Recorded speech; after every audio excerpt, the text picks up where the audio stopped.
You're listening to a Finance Magnates podcast. Sure. Yeah. So, Sid, we're so happy to have you on the Finance Magnates blockchain podcast. Thank you.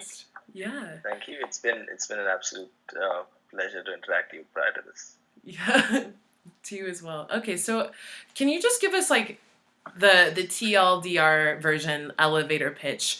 Who are you, and what is Sacred Capital? Who am I, as in me? Or Yeah, Sacred Capital? well, I guess let's start with who you are. Okay. So maybe just a couple lines about me. Mm-hmm. I graduated out of business school at a very young age, and was, born into the emerging markets boom back in India, in South Asia, and I don't know if you know, back then, emerging markets were this new, exotic, exciting thing. And I found myself at a very young age heading an equity derivatives and algorithmic trading desk. Mm-hmm. For about 5 years, it was, we grew to one of the largest teams. It was truly exciting because, it felt like we were crafting a whole new world for a region like India. And there was fundamentally a lot of faith in capital markets and what they could deliver for regions like Asia and India. Post the 2008 and 2009 crisis, I saw just how much the system needed to progress.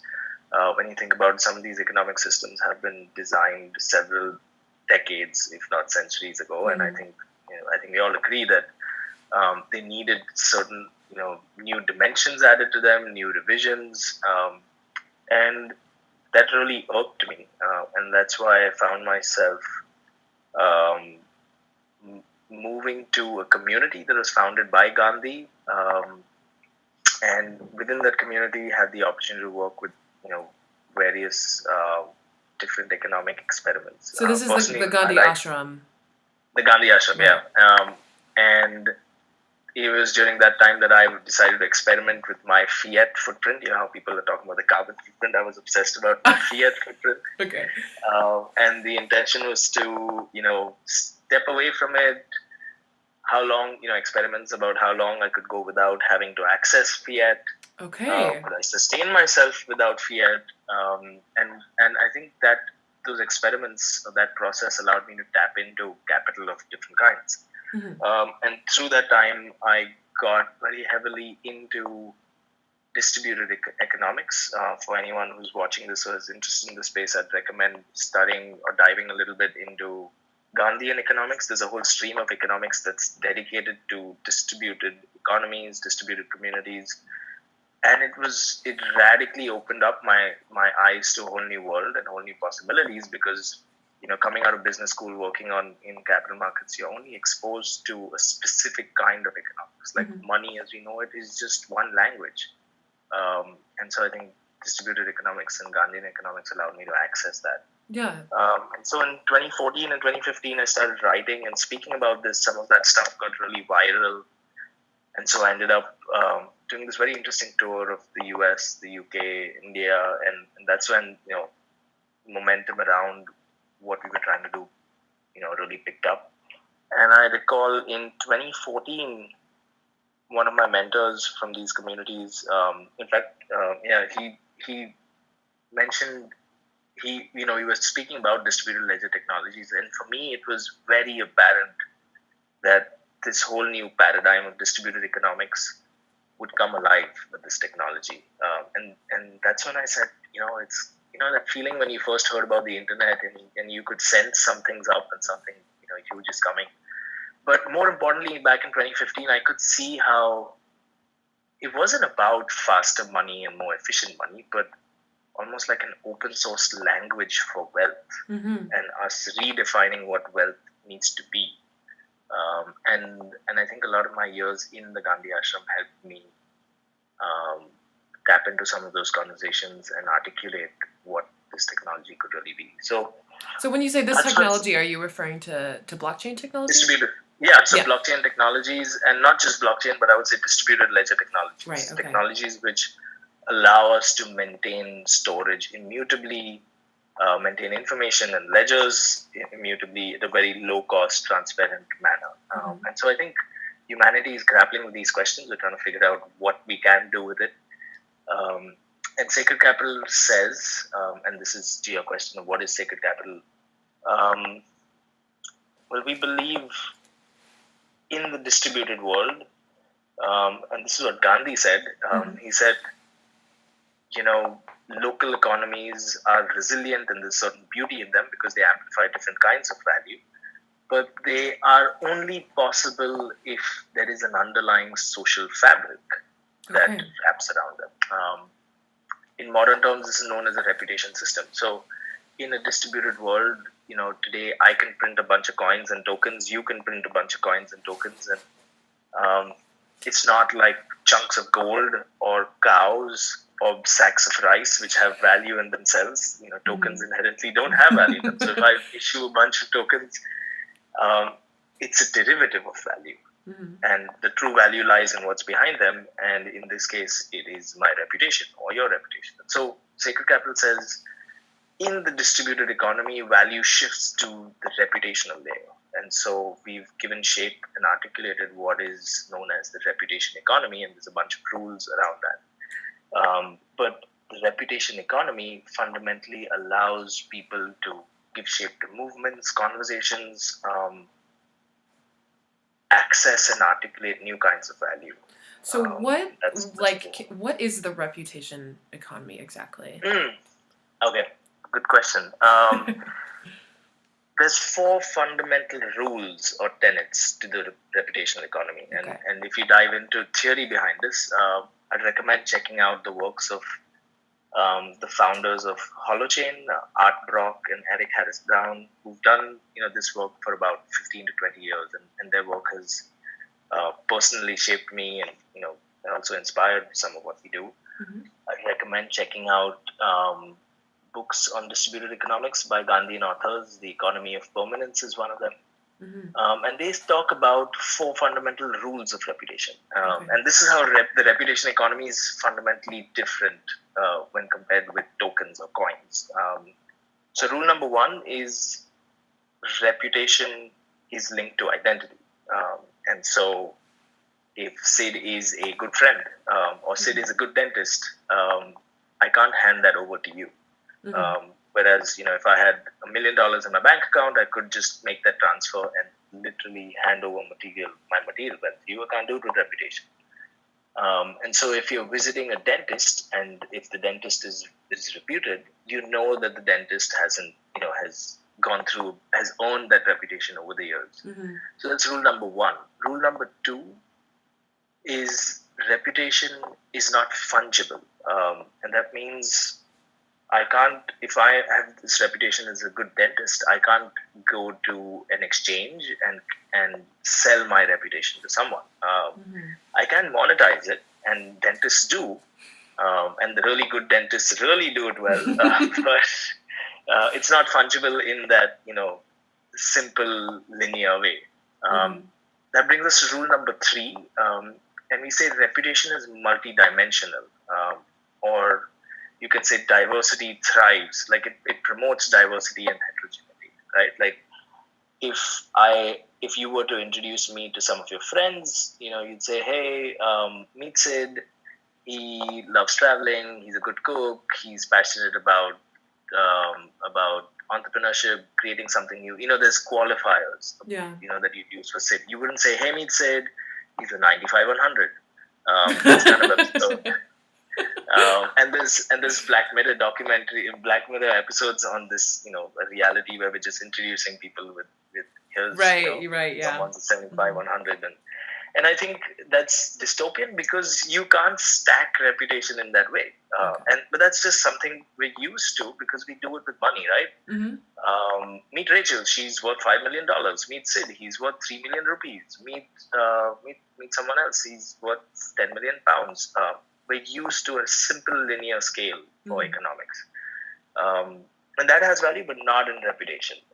That's rule number 3. Rule number 4, and this is where it gets really exciting, and this is what Sacred Capital is building, and this is why we're so jazzed about the reputation economy, is that money could be invested but reputation can be staked. Okay. And so if I were to visit your hometown and say, Rachel, I'm in Detroit, what shows can I catch? And you might recommend, or which places can I go to eat? And you might recommend 3 places I can eat at. If they're not very nice recommendations, your reputation in my lens drops. But if I love them, your reputation in my lens rises, right? So it's almost like lending your credibility to initiatives. And so what we say is reputation can be staked to power up or power down, much like investing. Okay. And what we think is really exciting about staking reputation in this way, or thinking of reputation as an economy, is unlike money, unlike material capital, it is not a zero-sum game. So if you have a portfolio of $1 million, you can only invest $1 million. You can only buy a certain amount of coins or a certain amount of stocks. But with reputation, you could make those recommendations for restaurants to me, to 5 other friends. You could go out and tweet it to 1 million followers. Of course, the consequences of that staking come back to you positively or negatively. But it's fundamentally a zero-sum game. And I think that possibility is exciting. Because as humans, we've never really tapped into non-zero-sum games for wealth. Yeah. And I think that's what we're touching upon here. So how exactly? So you've got this beautiful idea of this social fabric. Yeah. How do you monetize that? Like, how then could I survive? Based on my reputation. Or Yeah. Like how would it pay for your bills? Yeah. But I think the first shift we have to internalize is reputation is developing money-like qualities. So, for example, 500 years ago, and I know, just bear with me because I know in most crypto talk or blockchain talk, we always go into philosophical discussions about money. But let's do it. Let's go. Let's just go for it. Let's get through it. So I'll try and keep it brief. But 500 years ago, if I were to hand you $100 for a job well done, you wouldn't process what is this note? Like, why am I getting this bill? And your only thought process would be, well, how many cows can I buy with it? How many acres of land can I buy? Then you probably go and do it at first instance, right? But today, if I give you $100, you sit on it. In fact, you are incentivized to sit on it, and that's because you have faith in it, right? Like you believe that there is utility for this $100 bill. And that's because over the last century, we've created immutability for it. So you know that those $100 bills can't be extracted away from you without due democratic process. And you know that regulators and banks ensure that ledger is not getting tampered with, right?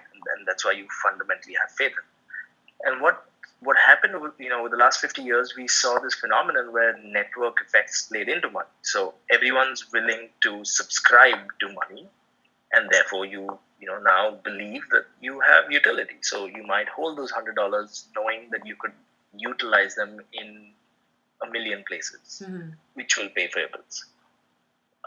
That's why distributed ledger technology is such a big deal, because say you owned a reputation in a community as a food enthusiast. And so, you can have different scales. You can have, linear, you can have binary, you can have integers, you can have grades, and we've created different options with which you can create reputations. But say you are a 95 percentile foodie, or whatever that means. When that sits on a distributed ledger or on blockchains somewhere in the world, they now have immutable qualities. And so that's promoting network effects to play out. For example, if I'm an Uber driver, I have an Uber rating, it might be 4.7. But until now, that Uber rating, we don't think of it as money, right? Like we never, and for right reason. It's because it only has utility within that ecosystem. And more importantly, I have no agency in my Uber rating. if I get into the fight with Travis Kalanick, I could lose my Uber rating. I'm not saying that'll happen, but that's what we believe, right? Uh-huh. That's because Reputation has sat on centralized, unregulated servers. Like there's no agency in my Reputation. Mm. But now that it sits on a distributed ledger with distributed governance, with protocols around that Reputation, not only is it immutable, it starts deriving utility outside of the ecosystem as well.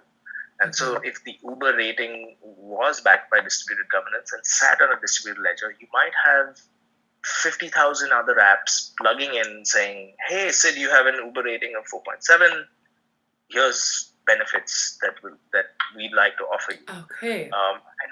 And so that's a tipping point that we're experiencing. That's an inflection point that we're on the verge of. And we're starting to see people tap into this intelligence. And this has profound implications, and I can talk about where that could take us. Yeah, please do. That is allowing us to look at reputation as well. Okay.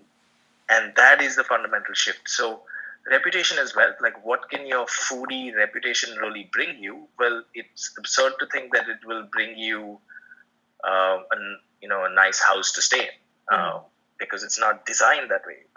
But it is a decent expectation to say my foodie reputation might earn me access to the best restaurants. It might give me a much more powerful voice in food related communities. If I want to initiate something in the food bloggers world, I can now stake this reputation and more people will be willing to listen to. And that's where we're going with this. So you're seeing a massive shift in our understanding of wealth. In the past, we've had this absolute design for wealth. Like wealth has been absolute, but we're moving towards more relative forms of wealth, where it's broken down into context. And so foodie wealth, foodie reputations will give you access to food related needs, or will provide for your food related needs. And so you'll have different kinds of wealth for different forms of needs. And so you might ask, well, that's just painful and confusing. Like why would we want 50,000 kinds of wealth? Like what is the purpose? I think it's kind of like with the internet. I grew up in India in the late 90s, where you just had one news station. And every day from 5 to 5:30 in the evening, there was a newscaster who said, Sid, this is the news. This is what happened in the world. And I think, my experience has been similar to the rest of the world, where we now see news as relative, right? Like it's a function of my social networks. It's a function of your social networks. And so we're seeing a similar shift with wealth, where you don't need one person to say, this is money. We're starting to define, validate, and authenticate our own kinds of value. And I think that's why we're excited about this. And that's why it's worth the pain of diverse, fragmented kinds of wealth. Right. And obviously technology makes it all easy. Pre-Facebook, pre-internet, peer-to-peer news made no sense because it was just too complex for people to be aggregating news. But post-Facebook and post-internet, it's really easy. And I think that's what technology does, allows us to move into a truly peer-to-peer paradigm. Right. So how is Sacred Capital what are we doing? What are you doing? Are you pushing this forward? Is this a separate thing? Yeah. Yeah. So what part are we playing in this? Well, we've been observing, I would say, in the distributed economy, you want to work in almost like in synchrony or harmony with several other stakeholders in the ecosystem, right? And so over the last couple of months, we've seen people like Holochain develop the underlying infrastructure for storage for some of this to make storing reputation really low cost. We've been watching some other people in the space, like the Hub protocol, where the co-founder of LinkedIn has been building protocol whereby reputation can be, these network effects can start to play in. And so you have people, building protocols whereby reputation can can move from one node to another, and those nuts and bolts have fallen into place.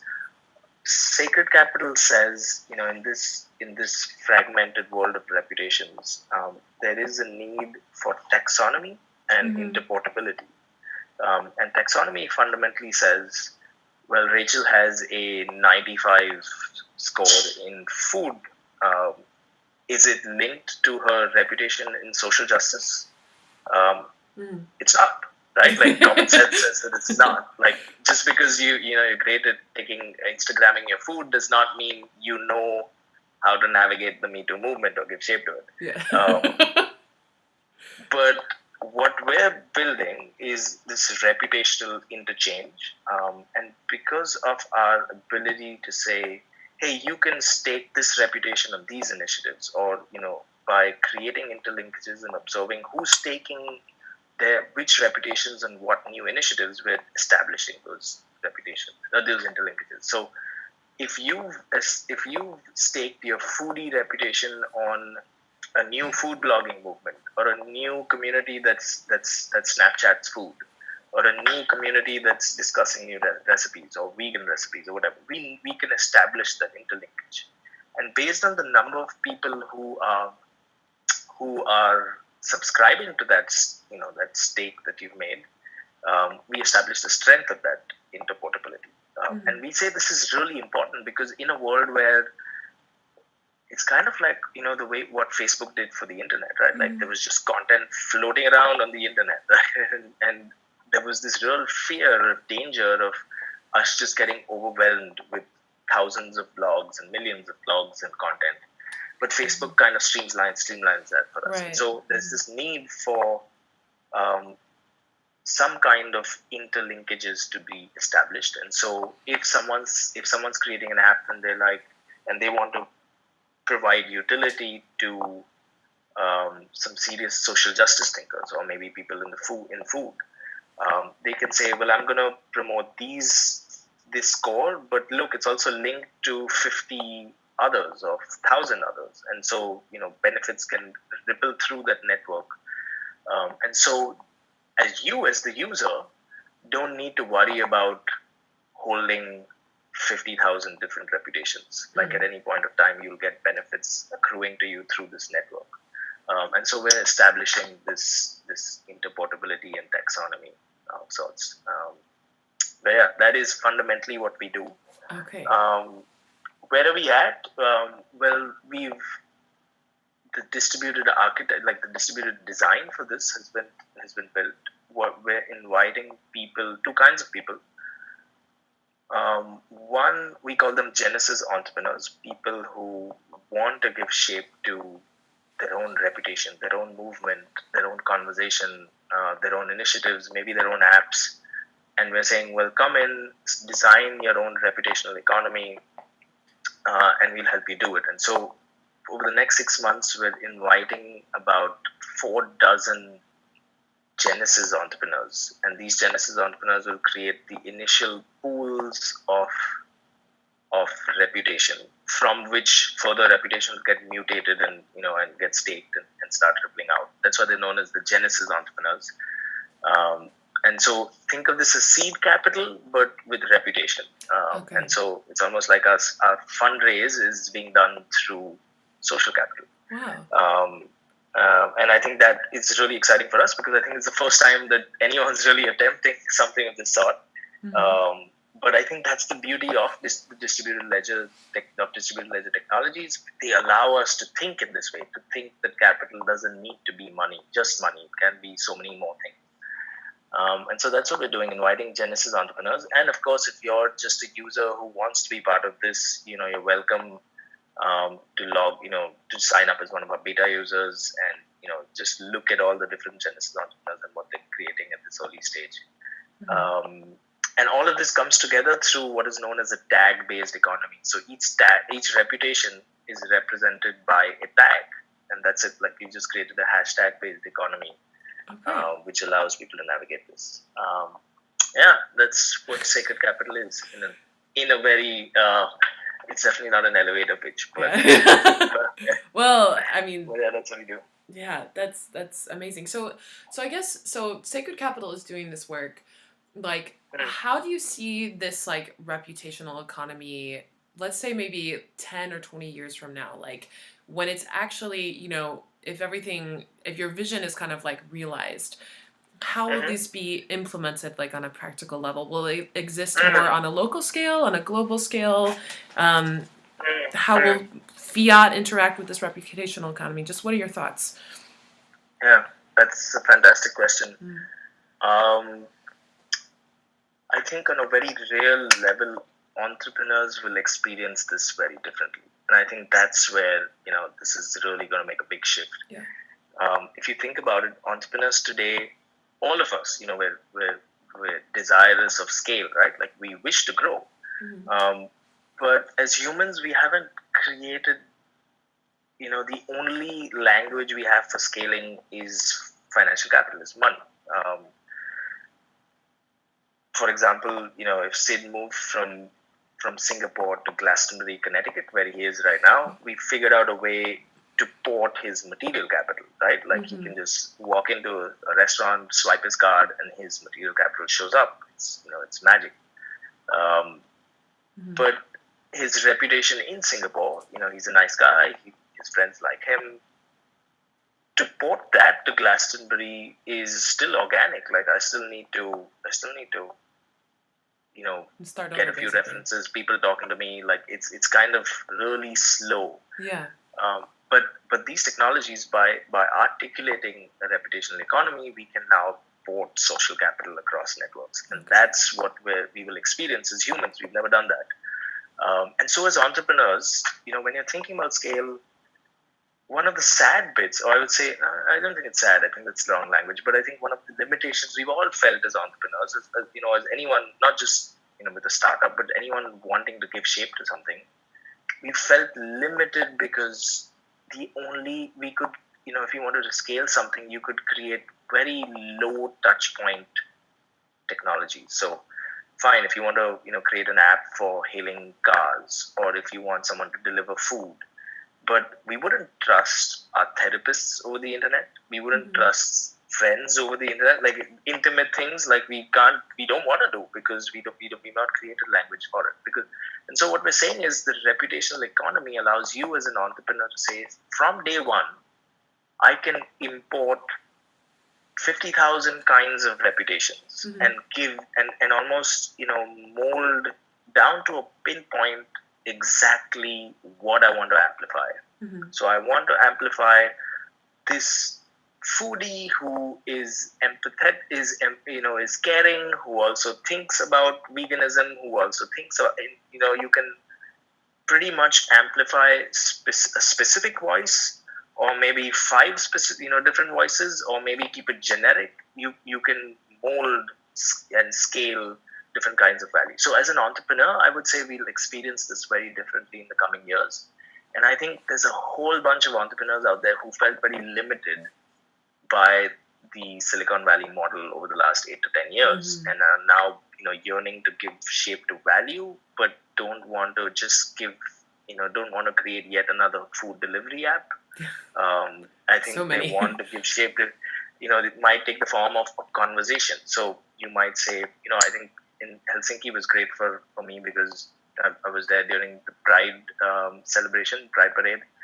And a movement like Pride today you see getting appropriated by corporates. It only finds sustainability through ads, only finds sustainability through, someone sponsoring a float. But we all know there's value in that Pride parade, right? Like there is some kind of value. And so you'll see movements, conversations not having to depend on the fiat footprint to find validation. So we'll kind of start delinking from that. Of course, with your reputation, like I said earlier, you can monetize it. And so someone might say, hey, you have a 95 foodie reputation, we'll pay you so much to come into the restaurant and review us. And, you can totally sustain yourself with that. But there's so many other ways. Like we'll make that transition from simply material wealth into these new forms of wealth.